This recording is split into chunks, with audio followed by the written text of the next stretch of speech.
Hello mga friendship. Ngayon po, gagawa po tayo ng apple pie. Ito po yung gagamitin namin pang filling sa ating apple pie. Ito po yung mansana, siniwa-iwa ko na siya. Ngayon po, linagay ko po siya sa processor. Ito po mga friendship. Food processor. Natin po sa ating food processor.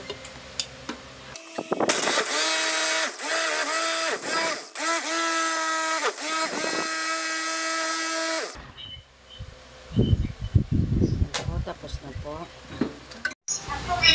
Hello mga friendship. Ngayon po gagawin po natin yung ating palaman sa ating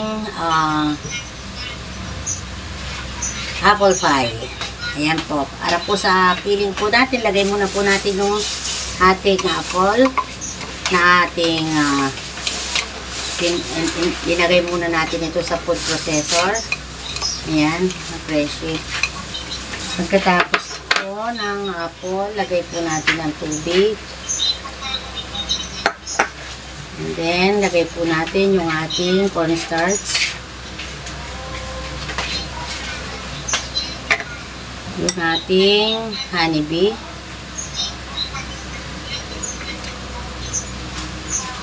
Honey.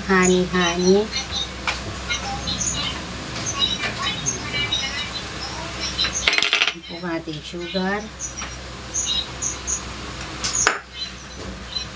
Yan, haluin po natin siya. Haluin muna po natin.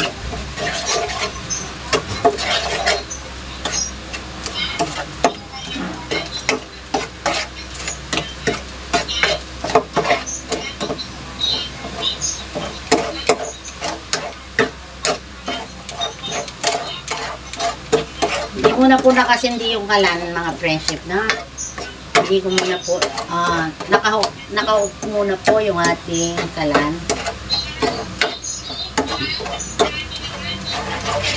Kasi po haluin ko muna mabuti yung ating cornstarch.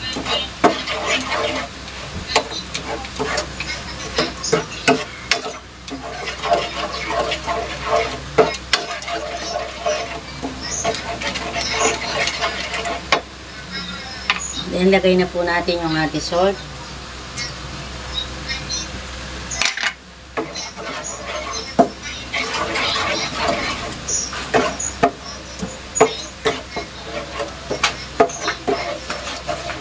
Yan mga presyo, pwede na po natin ihon yung ating kalan. Yan, salain na nga po lang po. Luhin lang po natin.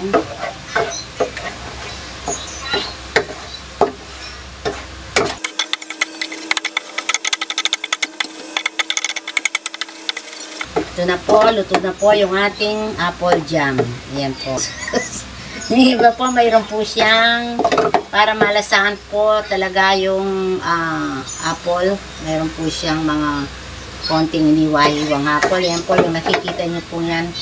Ayan, mga apple po pinag-iwa-iwa ko ng maliit. Ayan, para pagkakinagat mo po yung ating sa pie ay malalasahan mo talaga yung apple. Ayan. Ayan, palalamigin lang muna po natin mga friendship. Gagawa muna po ako ng ating dough. Ayan. Palamigin muna po natin yung ating filling. Ayan mga friendship. Okay na po yan.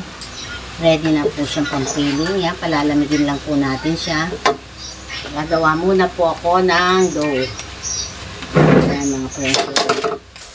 Ayan mga friendship, gagawin po natin yung ating dough sa ating apple pie. Una po natin gagawin, lagyan po natin ng sugar, ng salt. Lagyan po natin ng isang itlog. At yung ating dairy cream, yung ating butter.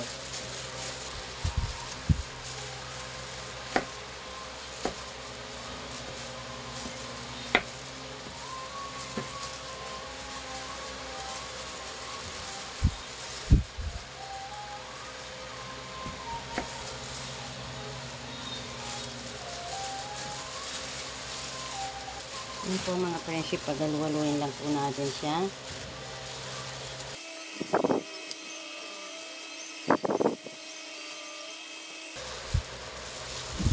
Yung ating pong flour, mga kalaating kilo po ito.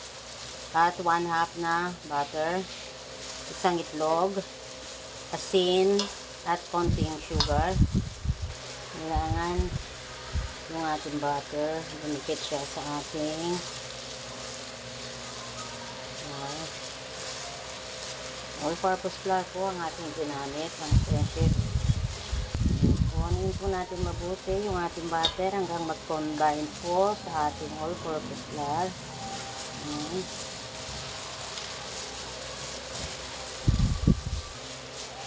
Lagyan po natin ng cold water. Yan po, malamig na tubig. Dahan-dahan lang po sa paglagay. Yan mga friendship.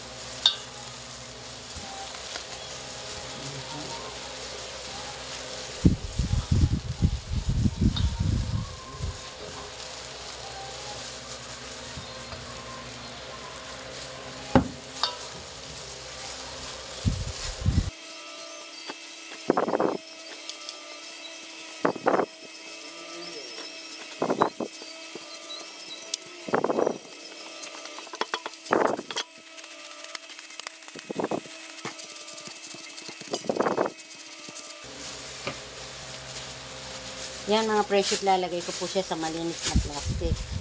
Yan po. Papalamigin ko muna po. I-rest ko muna mga friendship. I-rest muna po natin siya.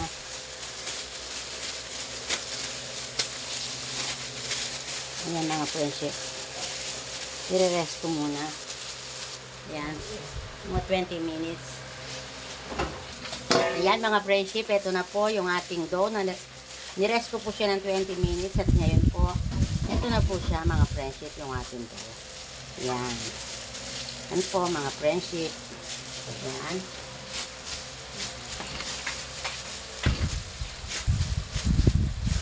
Ayan po mga friendship, mag-mold po tayo ng ating dough para sa ating apple pie.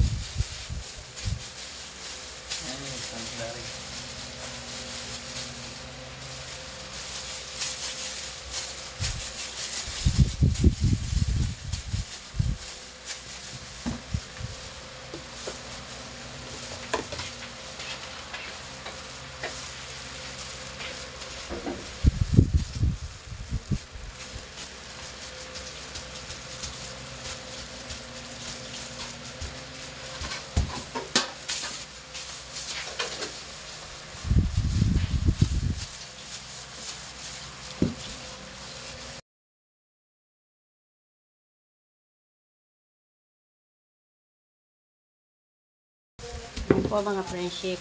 Okay na po ito. Ayan. Lagyan po natin ang filling. Po yung ating filling. Yung apple jam na ginawa ko po kanina. Yan. Lagyan na po natin siya ng palaman.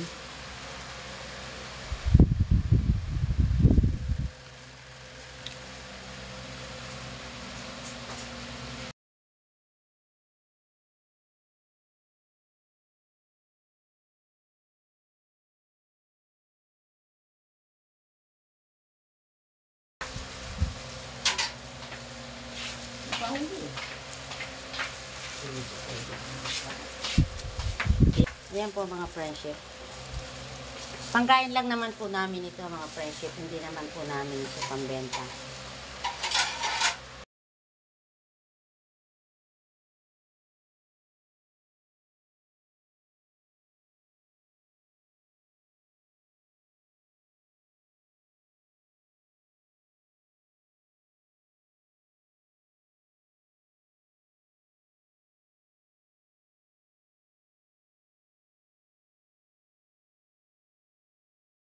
Butan ko pong kumuha ng kutsilyo kanina para pang iwa po ng ganito. Yung ganito nawala sa isip ko. Ayan.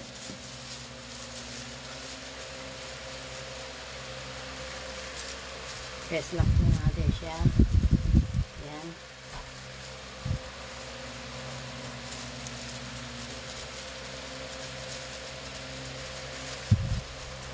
Yan, pag na-press na po natin siya, mga precious, ayan, tutupi lang natin yung dito sa may side.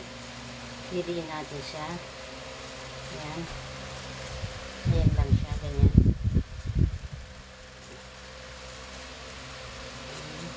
Ayan, ganyan lang po siya, mga friendship. Ayan.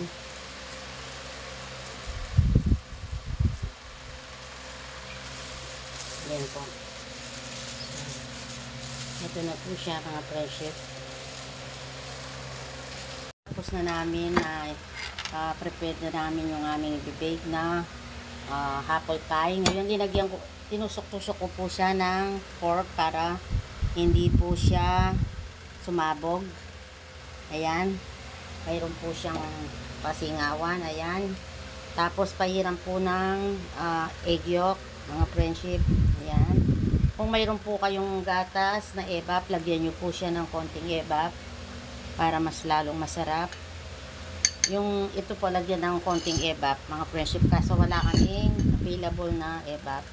So, hindi ko na po siya nilagyan dahil pangkain lang naman po namin ito. Ayan.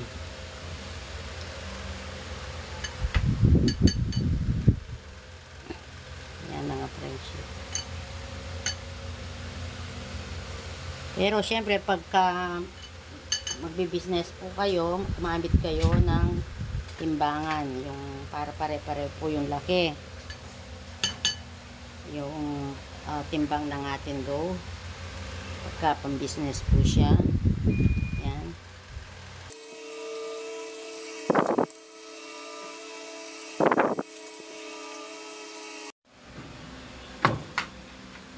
Yan na po mga friendship, yung init po ng ating oven ay 180 degrees Celsius at 30 minutes ang pag-bake po.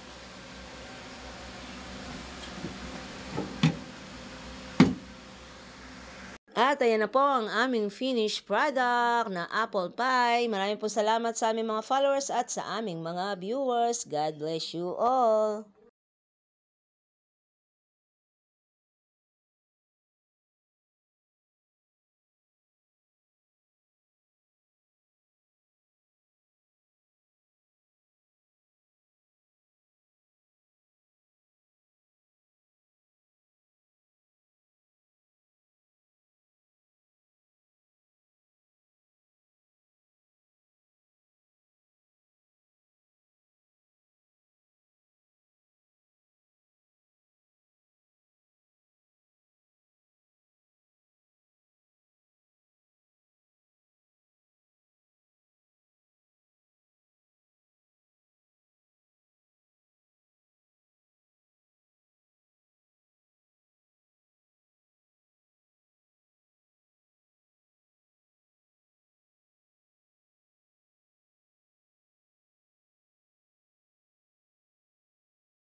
At ayan na po ang aming finished product na apple pie. Yum, yum, yum. Maraming po salamat sa aming mga followers at sa aming mga viewers. God bless you all.